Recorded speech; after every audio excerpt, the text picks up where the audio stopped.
I had already learned a lot through 10th Planet Van Nuys through Aldrich because I worked there. And so I learned a little bit about the business side of things. But when I moved to Murrieta and I was doing the day to day, that's where I really started to like cut my teeth on that type of business.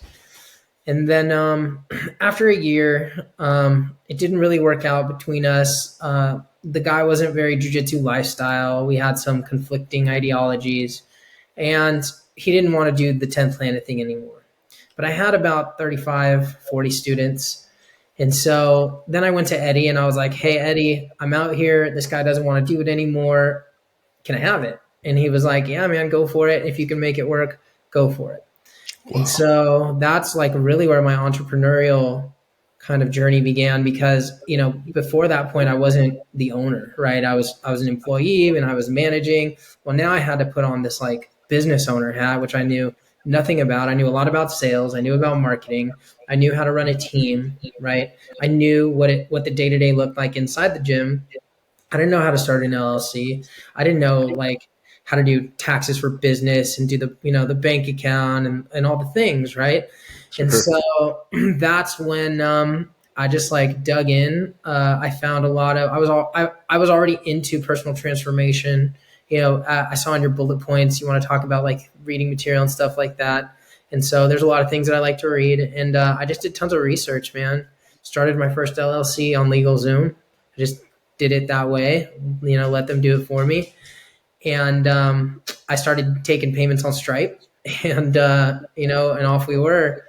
And the first year was interesting, man, because I didn't have a physical location and I didn't have a lot of money. You know, I'm this like broke jiu-jitsu guy trying to make it.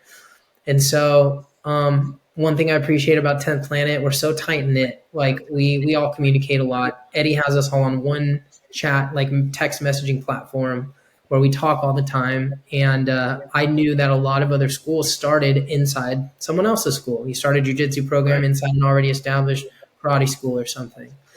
So I went knocking on the door of every karate school in town. For about a month, I found a competitive cheerleading gym that had some space in the back. And one of my students, one of the kids I was teaching, his dad had found all these like beat up judo mats on like OfferUp or something like that, one of those platforms. Wow. And you know, they had like duct tape on them. They were rough, dude. And he's like, hey man, you can use them, you know, just like, so I took them all to the gymnastics gym, to the cheerleading gym. We went out back and scrubbed them. I had a couple students come and help me and like fixed them all up, taped them, make sure they were clean. And then we would lay them down, train, clean them up, and stack them up every day. And so luckily we only had to do that for about a month or a month and a half before I found a karate studio that would allow me to build a program there, you know. And I got really lucky with that situation because it was a very large karate school. They had been around a long time in the Murrieta area, and they were going out of business. Like they were losing what they were doing. They were very upside down as a business. And so when I walked through the door, the owner saw it as an opportunity to like revitalize this thing and stop losing money. And so we worked it out. And originally, and I'll talk more about business because this is the BizJitsu podcast, right? And so we made an agreement, which probably wasn't in my best interest in hindsight, but I was willing to make the deal that I needed to make it happen. And so I decided to give him 50% of my jiu-jitsu program in exchange for 50% of his karate program. Okay. Right. So it's like, well, I don't want to give anybody 50% of anything today, right? For business wise, right? Because you lose control and stake. But I don't know, you know, my partner in that owned an MMA promotion, had a deep martial arts background, had some relationships with some people in jiu-jitsu I knew, and they knew who 10th Planet was. And so they were like, okay, we have a brand that like we can do something with, right?